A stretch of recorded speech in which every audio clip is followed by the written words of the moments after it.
Welcome to another edition of the Indiana Basketball Hall of Fame podcast. I'm your host, Chris May. You likely associate Matt Painter as the head men's basketball coach at Purdue University, but in this episode of our podcast, he goes back memory lane. He talks about his childhood growing up in Delaware County and the Muncie area, many great memories playing basketball growing up, his high school experiences at Delta, being a 1989 Indiana All-Star, and a litany of memorable players, games, gyms, and outstanding teams he watched as a kid. We hope you'll sit back, relax, and enjoy this episode, another story of Indiana's basketball heritage on the Indiana Basketball Hall of Fame podcast. Coach, I just want to start with, we'll get into details, your high school career, your college playing career, now your coaching career, but is there any way you can really put into words what basketball has meant to Matt Painter's life? Boy, that would be difficult. Like it's meant so much. It's something that's been a huge part, of my life. It's something that's kind of consumed me at times to where like I'm not that. They joke in my family that not very knowledgeable about other things, just because I've spent so much time just playing the game, thinking the game, reading about it. Like I read, I don't read a lot. I read enough to where it's like, but I run out of material because I kind of stay on one topic. I'm a big baseball fan too, so I read some in baseball, not a tremendous amount, but enough that interests me. But I read about basketball, and so if I see something or I see a book or I'm going to eventually get to it. Sometimes it takes me a while. I go through stretches where I'll read 2 or 3 books in a short amount of time, and then I will read a book and it'll take me 4 months just because I just don't feel like it. It's so basketball's been huge, just the places that it's been able to take me and the opportunities that I had and things there's so many dynamics that happen that put you in a different bucket. Like I'm the tallest person in my family. And so like being 6'6", where would I be if I was 6 foot? There's no way I'd have been a Big Ten player. I was lucky to be a Big Ten player at 6'6". So like, that right there and just that luck of height, helps you, get some advantages and get some different places. But no, we had a great upbringing with my parents, and they both were, into basketball. My dad played basketball in high school and was a big basketball fan. My mom, was a cheerleader at Huntington and was a big basketball fan. And they poured a 50-foot slab of concrete in our backyard. And then we had floodlights. So we played basketball. We had a full court basketball court. We played basketball growing up. And then to be able to stay, like I was one of the better players in my grade, but I wasn't somebody that was dominant. So I never really thought that like it would, I would end up getting to where like I would play at a Big Ten school like Purdue. I never really thought that. It's something that I wanted. I was very fortunate that like I said earlier, that I grew a lot, but I just played in my backyard a lot. I played at the park, played at the Y, played at the boys club, just, wherever you can find a game, obviously at your high school and within. I think I started playing AAU basketball when I was 15 on a team at the Muncie Boys Club, maybe 14, 14 and under team, 15 and under team, but something in there. And so like always was playing. I played baseball and football up until 9th grade, and just stayed with basketball. I thought I could be better at basketball. But like I said, I was fortunate that I grew. But no, there was a lot of, when you look at the places I've been and been able to be fortunate to be with like USA Basketball and the travel, like just the traveling that you do and the venues that you play in college basketball. It's like, it's surreal that, to this day, when like we walk into Assembly Hall in Indiana or the Breslin Center at Michigan State, it's just like, man, I cannot believe like we're walking in here and I'm the coach at Purdue and I've been there 15 years, but it's still a surreal moment for me because this is what I wanted. And I got lucky. I was in the right place at the right time, but there's just so much that, you feel fortunate to be able to experience. Since at Purdue, like we've been to Spain on a trip, we've been to Italy on a trip, we've been to Australia on a trip with USA Basketball, been to New Zealand, been to Shenzhen, China. We went to Taiwan with Purdue also, which we represented the USA basketball. Southern Illinois, we went to a trip that was like a Denmark, Finland, Sweden, Estonia, that area.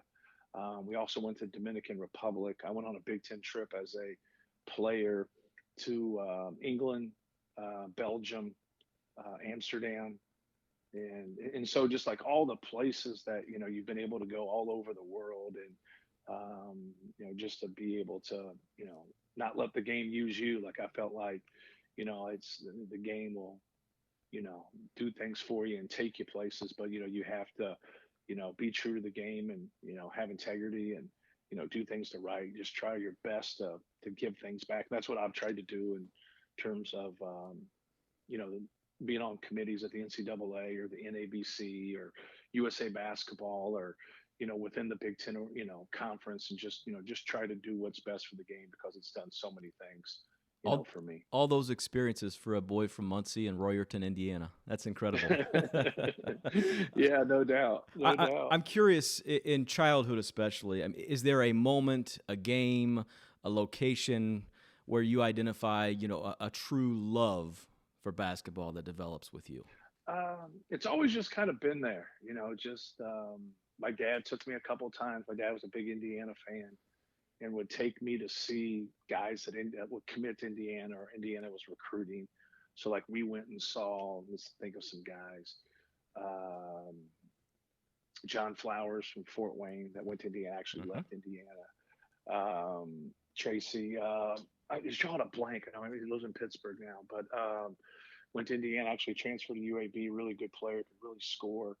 But that was from his area, because he went to Fort Wayne Northside. So he would take me to see some guys in that area. I remember Jim Master, Yep. and then kind of goes back a little bit, that played at Kentucky, that was Mr. Basketball, I think in '80, if I'm not mistaken. So um, just that piece of it, um, of kind of always going around. There was a guy named Rick Roray that went to Indiana, and he actually ended up transferring back to Ball State. So watching him, seeing Steve Alford at Newcastle, because that wasn't too far away, from us. I probably saw Steve Alford in his senior year. I don't want to push it a little bit, but I would say 10 times. I know I saw every game in the tournament.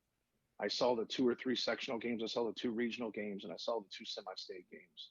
What's crazy in the semi-state game, obviously he scores 56 points and goes 25 for 25 from the line in the morning game. And I'm 12 years old at this time.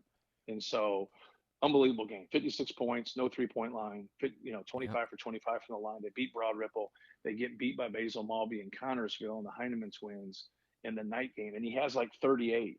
And I remember thinking, like, what's wrong with him? Like something, what I mean? Like, what's wrong with him? Like, what the hell's going on here? Like, man, he's got to get it going. And so, but I wore number 12 because of him and Jay Edwards. Like Jay Edwards is a couple years um, older than I was, if I got that right. I think he was 2 years older than Mm-hmm. I was. But just seeing him as a sophomore, Jay Edwards, in the state finals when I was an eighth grader, I was like, man, like God, it just seemed so effortless, the way he moved and the way he shot the basketball.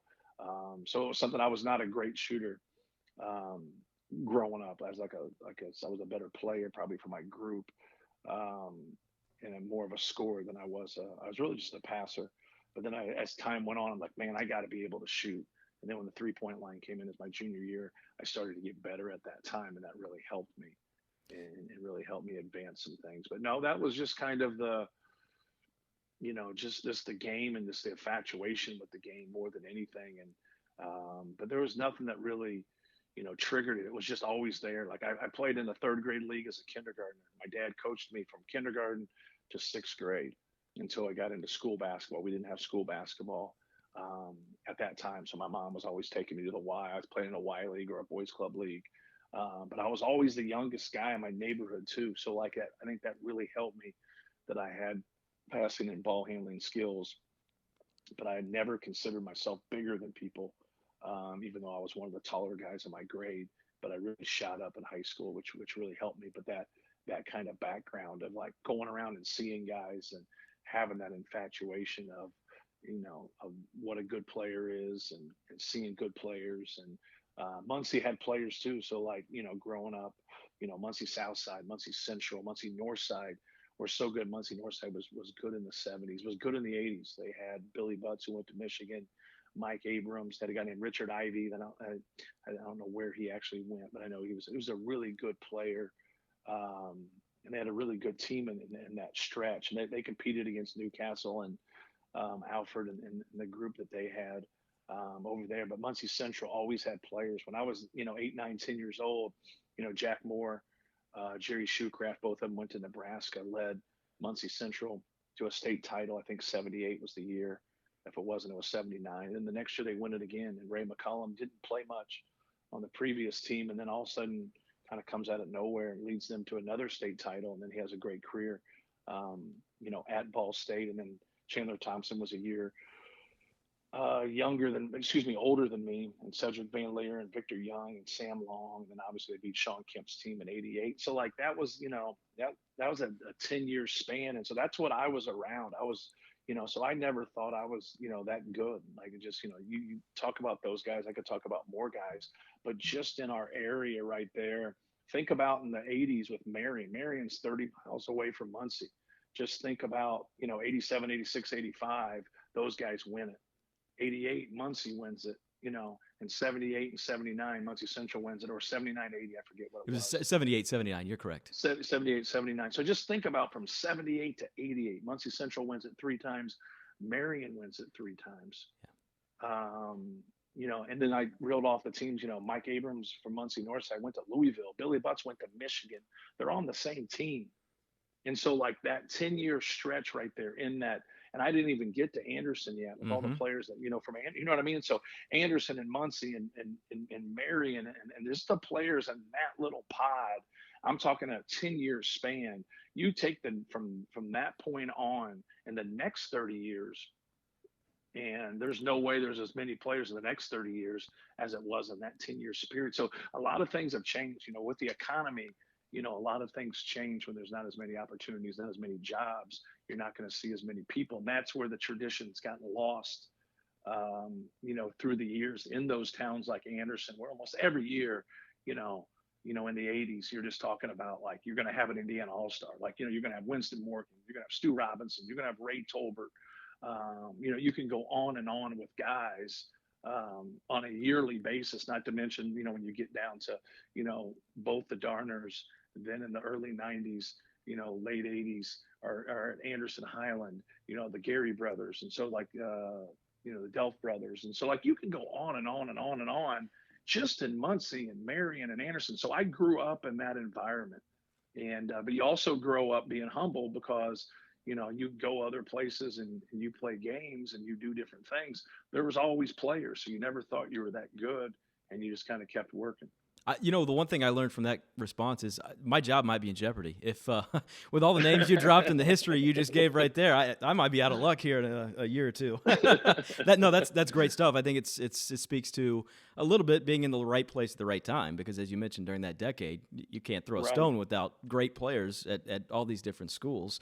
I want to go back one last time just to your childhood. You mentioned your parents pour a 50-foot slab of concrete at your yard or in your backyard. Yeah. You mentioned the Muncie Boys Club. Before you get to high school, maybe even into your early high school years, maybe where was the spot to get a game? Were the neighborhood kids coming to your backyard to play? Were you going into town in Muncie? What were you doing there? A little bit of everything. A little bit of everything. You have your open gyms at your high school that you always are going to, because you want to compete, you want to play, but you also want to kind of stake your claim that you're trying to put yourself in the best position to be able to play. And that's something that I think gets lost now a little bit. Like, I always wanted to perform in front of the person that matters. Like, so many people now today with young people, they don't know like their audience is a one-man audience, and that's the person they play for. And that gets lost. And it's just like, if you don't have a part of you as a young person that wants to do well, to make your parents proud, you've lost something there, or they haven't done a very good job. There's something that's been missed. So like, trying to please your teacher or trying to please your parents, but also trying to please your coach. Like, who are you playing for? Like, you should be playing for your teammates. You should be playing for your team or your school or your town. Just having that pride, even having a pride in your own family name, like those things sometimes get lost. But when you have it, man, it's so much more fun. And I think that's something that um, looking for a game and always playing, but never neglect what's the most important, and that's playing for your school. Like, playing for my high school and playing for my college, like that's what's important. And if you carry that on, and especially if you can be a pro and you feel that way, I think we see that sometimes with those old school Pacer guys. Reggie Miller would talk about it. You see the ABA guys talking about it, like, that they played for that organization. The Pacers organization meant something to them. And that's what it's about. And that's hard because the way the structure is now of salaries and different things, guys jump around a lot more, and you just don't have the same familiarity with the fans and different things. But kind of going back to like trying to find a game, it just was, you were playing in leagues. Like, we played in the Y League for a long time. My dad coached. We played in boys club leagues. We played in summer leagues out in the county. We played pickup. I had the full court basketball court. Like, we would have next um, in my backyard. Like, you try to play with 50 feet, it's kind of gets congested. So we would play 4-on-4, but it didn't happen a lot. There was rare occasions where it'd be like, there'd be people waiting to play. They'd be parking their cars on the side of the street, and they'd be playing, waiting to play. And it all would be just neighborhood guys. And it normally happened in the spring when the weather finally got nice, and right after school, we would have games, and it was always normally older people than me playing. But no, I was, just trying to search out whether it was going to the Y or, going to the boys club, or, I played in some the tournaments, outside, but I didn't play a lot of basketball outside besides in my backyard. And I think that's just something that, you figure it out. Like, you figure out where it's going on and who's playing and staying in touch. And it's a lot different now because it's not, it's kind of a word of mouth thing instead of somebody texting you or calling you and, things like that. Like, you were leaving notes. Like, you're leaving notes. Hey, mom, this is what I'm doing. And you're out the door, and I'll be back at this time. And that's just the way it was. And, you had more freedom as a kid to be able to go about, but we shot around a lot. I think that's something people don't do as much now. It needs to be organized, or it needs to be a personal trainer, it needs to be a workout guy, or whatever. Like, hey, man, just get a basket and get a ball and work on your game. That was going to be yeah. That was going to be my next observation. Is you would have a better feel on this, recruiting high school kids and being around high school kids, but is exactly what you said. Nowadays, it needs to be structured for them. It seems. If it's not scheduled, if it's not an air-conditioned gym, if it's not a tournament with a team, they're not just showing up at a park. It seems. Maybe that's the wrong perception. No, I think there's some truth to that. The thing about a guy who, and you'll see this a lot if you go and you find out people who play a lot of pickup, they instinctually learn things. They instinctually learn when somebody jumps a passing lane or somebody is switching versus staying with their own man, how they're getting defended. You understand angles better. Just because you have played so much basketball, you get things figured out. And then a lot of times with a young guy is that, like, they can't really verbalize what's what. They just have a better feel for the game because they've played more. And what you happen with workout guys, and guys now will functionally work better and work on their games better. But sometimes what they're working on, they're not yet at that point to where, am I that good of a decision maker to incorporate this in your game? You can physically do some of these things. You can dribble through cones and do all these things, but the real workout guys are working on somebody's decision making, because that's where the issue lies. We don't have enough good decision makers. And if you get good guard play and they're skilled and they're good decision makers, man, it just makes everybody on your team so much better. And that's what you have to have across the board. You have to have good decision making. And I think with a lot of the workouts, you get into the raw, functional, physical skill of having a pull up, having a jump shot, being able to move. And those things are, necessary things to work on, obviously. But the decision making sometimes gets lost with all that, and say, man, my pull-up's better, my floater's better, my jumper's better, my intermediate game, what have you. But you're like, the next year, well, why aren't your percentages better? Your percentages should be better because your physical skill is improved, but your decision making hasn't improved. And that's what has to be worked on. And that's what ends up happening within the 6 months. And I think there lies frustration there. Like you'll see young kids that are in AAU versus high school, or guys that just do a lot of work individually with other guys that don't mix it in and play enough with the people that they're around. There's separation, there's stops. So like you play with people, then all of a sudden you stop playing with those people and you play with another group of people. And then you go back to that original people of high school guys. Then you go back to the AAU people. Then you start back up with the high school. You have a lot of starting and stopping there. And some people don't understand when you now leave high schools and transfer high schools, or you leave AAU programs and leave AAU programs. And now when you get to college, you did a lot of leaving there. Mm-hmm. The one thing that's consistent through there is that you played basketball and you stopped and started with a lot of groups, and you didn't get with the group and just stay with the group and then grow. And the one thing through growth is that adversity. We all grow as people, we all grow as players and coaches through our struggles. But it's also when you struggle, not looking for the door so quickly. We have such a culture now to where when something goes wrong, there's got to be somebody's fault. Well, this is competition. And if you want to play in the Big Ten or you want to grow from that and play in the NBA, it's really good competition. And through that, you're going to have adversity and have struggles. How you grow through that and stay and fight. Everybody's always like, well, the grass is greener. Then they get over there and they're like, Because if you can't dribble with your left hand at Purdue, then you can't dribble with your left hand at Kentucky too. I don't care what you do.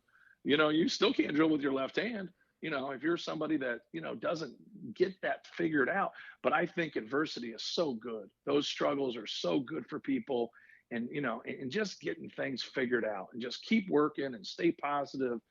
You're going to get up into some issues from a physical standpoint at some point as you start to climb and do some different things. But if you get that value in you as a basketball player, as a person, to not play that blame game, not to point a finger and just say, you know what, I'm about solving things and I'm about being honest and looking in the mirror. If you get enough people around that individual player that's that way, man, those guys they just find success. But when you get the other thing and guys are jumping around and, because everybody has an opinion about basketball, it's really not that hard of a game. Like if you watch an NFL football game on there and you're not a football guy and they're talking about different things and changing of defenses and going into the nickel and doing this, that, and the other, you can get lost. The common fan's going to get lost. But from a basketball standpoint, it's really not that hard of a game. There's some differences and, there's some different styles but there's, you can go to a 1-3-1 or a 2-3 or press or man-to-man. That's not that hard to figure out. And so a lot of people have an opinion about the game of basketball, and sometimes that ends up being toxic for young players. So well stated. Thank you for diving into that topic, and I think that's a lesson a lot of folks, a lot of parents, a lot of kids need to hear. I want to go to your high school career at Delta.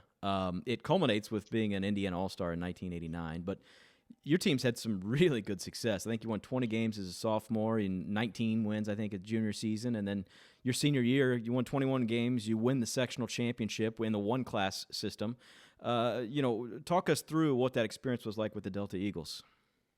Yeah, for me, I was, like I said, I grew a lot in high school. So I came in about 5'9", 5'10", and I left 6'6", and that was gradual for me. So just probably one of the best things that happened to me was I played JV as a freshman instead of being on varsity. I was physically weak, about 150 pounds, probably 155 pounds in there, but we were undefeated. So our JV team was 18-0. And then I got into 2 games as on the varsity team. I scored 3 points my freshman year on varsity, but it was good for me because it allowed me to have some success. It allowed me to play point guard the whole time. And so as a young player, being able to play point guard, and then the next year I moved to varsity. My brother and I started on varsity together when he was a senior my sophomore year. But we had a good team, but we had a senior point guard at the time. And so then I didn't play point guard a lot, even though I had a lot of assists. But it was good. Like I wasn't our best scorer that year on that team. And then the next year I played point guard again.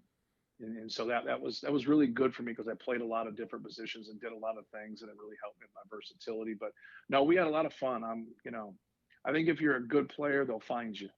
And so, like, to me, like, I never wanted to leave. My mom lived in Muncie Central District, and could have went to Muncie Central, and they won the state when I was a junior. And so, um, but to me, I never wanted to leave the guys that I grew up with and the guys I went to school with. They just my friends, not necessarily the guys on our basketball team, even though I got along with them.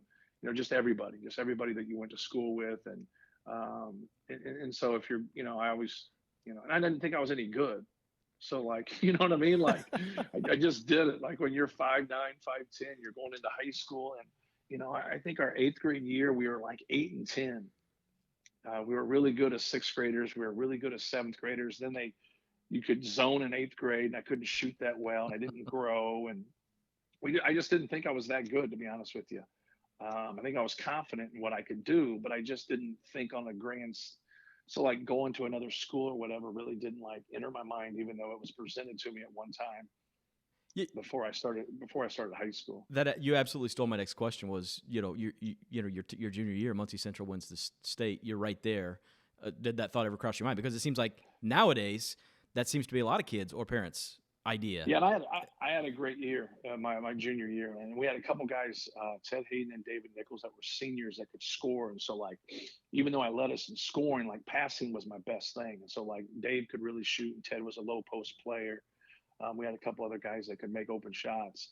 But to me, like, I didn't know if I was good enough. I reflect back on it now, but Central had such a good team with Victor Young and Cedric Van Leer and Chandler and Sam Long. I think Chris Willingham was their other starter, but they had other guys. Like, Cedric didn't play in the state tournament in the Final Four. They had a guy named Billy Vance come in and get 15. Like, and everybody in Muncie knew, like, Billy Vance is good. Like, I didn't think I was better than him. Like, I mean, that's just the way it was. They had that many guys. There was guys at Muncie Central then that never played organized basketball that was better than I was. And so, like, it was mind boggling to me. Like, I'd go into the park and get dunked on by some guy with jeans on. You'd be like, what in the hell is going on? Like, this guy here's got jeans on, and okay, now where does he play at? He doesn't. He just goes to school. He just doesn't. He doesn't play organized ball. And things like that, people don't understand. Like, we just had a lot of talent. We had a lot of people in that area that could play. But kind of back to my high school stuff. So, like, I didn't reflect on that. Like, dang, man, I missed out on winning the state. It was like, I think I'd have played. I probably even would have started, but they just were that good, man. And it was a pretty special time. And, you grow up playing AAU and Y and, in the boys club with all those guys. And it was pretty cool. I went to the games. I remember staying in the courtyard over on Allisonville. And so a couple buddies of mine, my mom took us, and we went to the games and watched Muncie Central right there. So I was cool. That was cool for me because I was happy for those guys. But I think I made the right decision and being loyal and staying. And then obviously, we had a really good senior year. We won the sectional and wish we could have went further. But, it was a really good experience for me in high school and with the guys that I played with. You're too humble to mention it, but this year Delta retired your number and put your jersey on the wall. You graduated as their all-time leading scorer, and as I mentioned, that led to being named an Indiana All-Star. What was your All-Star experience like that summer? Yeah, well, it was good. One of our assistants just passed away, who was a great man, Ed Siegel. That was the coach at Pike, was just a fabulous person, and really sad to see him pass away. But, it was just really good for the game. And he coached LaSalle Thompson at Pike, and I've obviously coached both of his sons, and he came by practice this year. And so we just, the friendships that you meet, through the game, and Pat Rady was just an excellent coach, has got too many wins to count, but just a way better person than he was a coach. And he's one of the best coaches in Indiana State basketball history. And so just to be able to be around those two guys, and we had a really good group. Calvert Cheney got hurt earlier in the year, so he was on our team, but he was still hurt and he didn't play. And he was the best player in the state. Pat Graham was Mr. Basketball and had a fabulous career. And Greg Graham was on that team, who obviously ends up being a first round pick and was the first team All Big Ten guy at Indiana. Who's a really good player. But well, just a cool experience. And you don't get to. It's hard, and when you get into coaching, you understand things a little bit better than you do when you're a player. When you're a player and you don't really, that's the end of your career in basketball, and you move on. You always kind of think like a player. I think it's hard for those all-star coaches to make everybody happy. And one game, I think I had 2 points. Another game, I had 8 points. We got beat in Market Square Arena by Allen Houston. He had 33 points, and he was pretty good, man. He was one of the best players I ever played against, and was a real class guy too. Very similar to Calvert, just in terms of how great they were as players, but they were just humble and first class. And then we were able to go. I think it was Louisville Freedom Hall. We went down there and we played really well as a team. Casey Schmidt, who went to Arizona, went to Valparaiso, hit 5 threes, and really, got us going in that game. And but we really shot the ball well. It was just a good team win, and we were able to beat them down in Louisville and get that split. But no, it was an honor because there's a lot of guys that Aaron Marks and Tony Barbie and some really good players in our class that did make the Indiana All Stars. And so, at the end, it's at the time you think, oh well, I'll make this team. I've had a good year. But then when you see some of the guys that get left off the team and how good they were, it makes you feel, very grateful that you're even on the team. You've already rattled off a number of schools, a number of players. Anything else from your high school playing days that stands out, maybe including favorite gymnasiums to play in or memorable games, anything like that? Yeah, I think playing against your rival, Yorktown was our rival at Delta. And so playing against them was kind of like, now with us going against Indiana, like, there's just something a little bit more about playing your rival and being able to be successful. And I think they beat us once in my high school career. We won the rest of those games. So, besides that, like just the disappointment, like we got beat by Wapahani my junior year. And we had beat them by 25 and 30 points during the year. And they really did a good job. Paul Keller was their coach, who became Delta's coach, who won a state title with Delta and got runner-up in the last year when it was one class. It was just a fabulous coach. Just did a great job in that game of setting the tempo, and they beat us. And that was probably the most disappointing thing that happened, because I thought we had some offensive firepower with that team. As you go forward in the tournament, like you got to have some offensive firepower, especially when you start to play better teams as you get into the regional and semi-state. So that was a tough deal. I didn't think they had enough to go and win in the regional, and they didn't. But we did. And so that was a tough pill to swallow. But hats off to those guys. They played really well. And they had a great coach. But in terms of gyms, we played in the Muncie Fieldhouse once my sophomore year against Northside, and that was always the cool place to me. Going to the Fieldhouse in Muncie was a big deal. I loved going to see Muncie Central versus, Muncie Southside as a kid. And Lawrence Jordan hit a half-court shot, I think, when I was in middle school at one time, and for Muncie South to win the game. And just all the players that came through there and watching, and just I you don't mention people, but like D. Irby was a player that played in Muncie in the mid '80s, and I'd go and watch him. I'd go watch Billy Butts and Mike Abrams, and just watching those guys.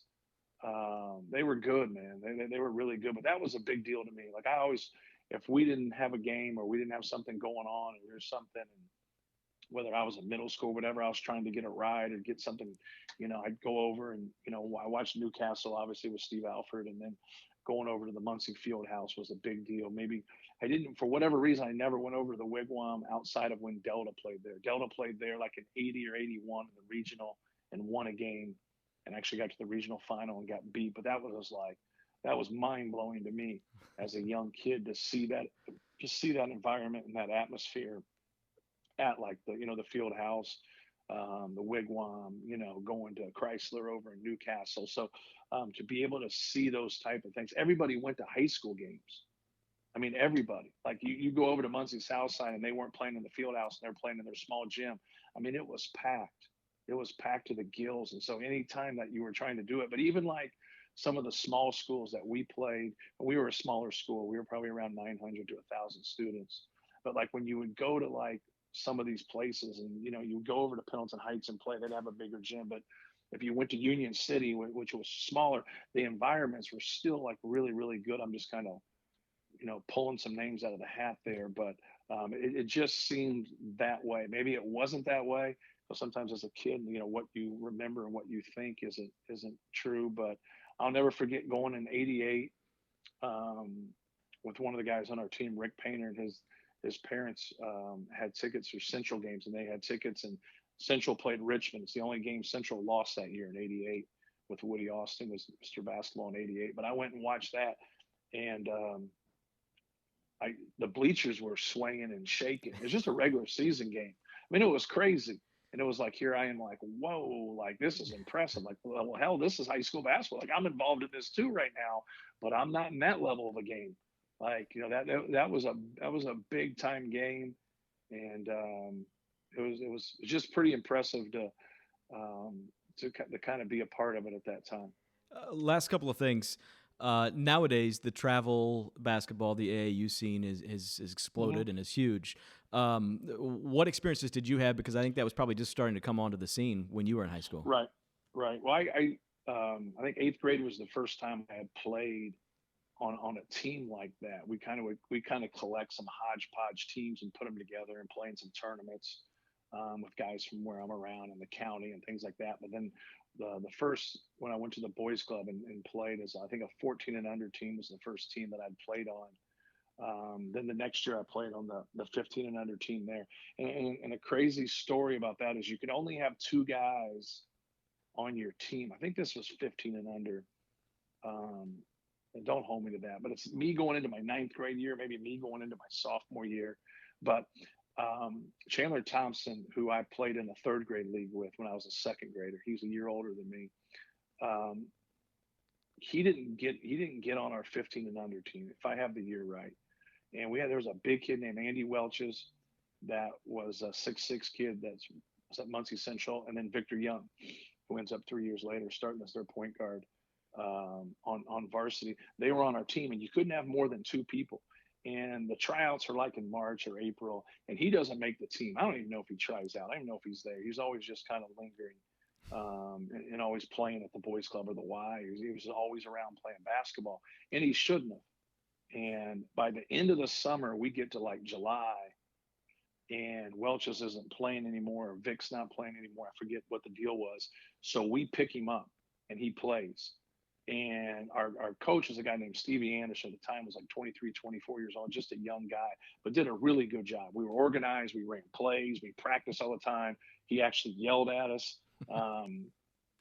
And Chandler plays like in a couple games with us, and he's easily the best player on our team.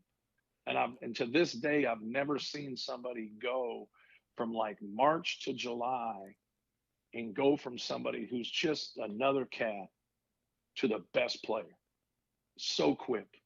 I mean, so I've never seen somebody make that, and he grew, and that helped him, but like, and being confident, and like it was something that just didn't happen. I never forget going home and telling my dad, because my dad coached against him when he's second, third grade. I said, "Oh man, Chandler's unbelievable. He's the best player." He goes, "Well, you got cut from your team." I go, "He should have." I go, "But if they did tryouts right now," I said, he would start, and you wouldn't take him out of the game. Like he's going to be the best player. And I'll never forget that first game as junior year. I was just telling everybody like, hey, like this guy's going to come on the scene. And, he had like 22, 23, 24 points in his first game as a junior, at Muncie Central, and the rest is history. And you could argue that he could have been Mr. Basketball in '88 just for the year that he had. But they had a great team, and, they had other guys too. So it wasn't like he was kind of a one-man band, on his team. So, but that to me was something that was just like, the AAU and just all the different players and, trying to get things figured out. Then the next year on the 16 and under team, Chandler played on another team. He played on a really good team with a lot of guys. Woody was on the team. They had a lot of really good players on their team. Then there was another team, Municipal Gardens, with Sean Woods, Sean Kemp, Chris Lawson as a younger guy. They had a really good team. And then we just had a team from Muncie. And Cedric Van Leer was on our team, Tony Banks, Michael Adams, Steve Parsons from Yorktown, David Nichols from Delta, myself, Scott Woods, just a Muncie team. And we beat a team out of Bloomington, and then we ended up playing them, and we ended up playing Sean Woods and Sean Kemp in there, and they beat us in double overtime. Just a team from Muncie. So we came an eyelash away from winning the state. AAU, just Muncie guys, which is unheard of. Like if you told somebody that, like, even if you said Indianapolis, just get guys from Indianapolis, it's going to be hard because everybody collects an all-star team. And back then they had the two major teams and they had a couple other teams, but we weren't close to those teams. And then we proved that we belonged and played there. And so the next year, then I played 17 and under with the team out of Bloomington, and had a lot of guys, had a lot of workouts and stuff. That people came around. Calvert Cheney came and played with us for a little while, and he went back to his team from Evansville. And Alan Henderson wasn't with that group yet. Damon Bailey started to be with us, and then his knees had bothered him, so he took the summer off. But Eric Montrose was on the team, Chris Lawson, Pat Graham, Pat Knight, Todd Leary, Rhett Dallas, Brian Blackwell. We had Tony McGee, Braden McCormick. And so I just reeled off all Division I guys, at least mid-major guys, a lot of high major guys. And so, we had a really good team and had a lot of fun and traveled. We won the Kentucky Hoop Fest, which was one of the couple big ones, Vegas and that one at that time. We won that, and just had a lot of success and a lot of fun. And your recruiting really picked up because everybody was coming to see the marquee guys you had on your team. Pat Graham probably led us in scoring. Eric Montrose was so dominant as a younger guy, just so big and physically imposing. Chris Lawson was a really good player. So a lot of people were coming to see those guys. So you got a lot of looks from a lot of colleges. And so that was kind of my experience with AAU. But people look at, I'll be 50 this summer.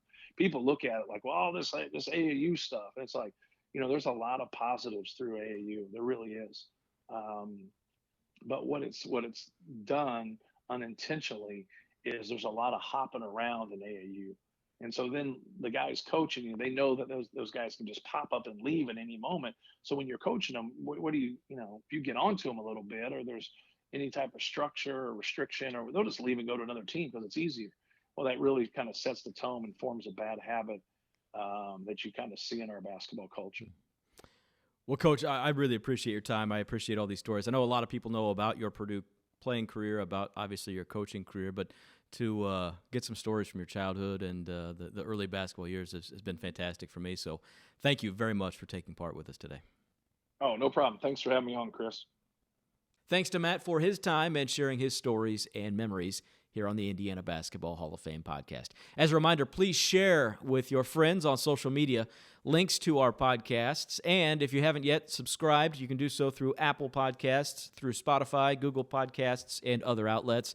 Follow us online at www.hoopshall.com and on social media with Facebook, Twitter, and Instagram pages. Thanks for tuning in to this episode. More to come, more stories of basketball in Indiana on future editions of the Indiana Basketball Hall of Fame podcast. I'm your host, Chris May. Thanks for tuning in.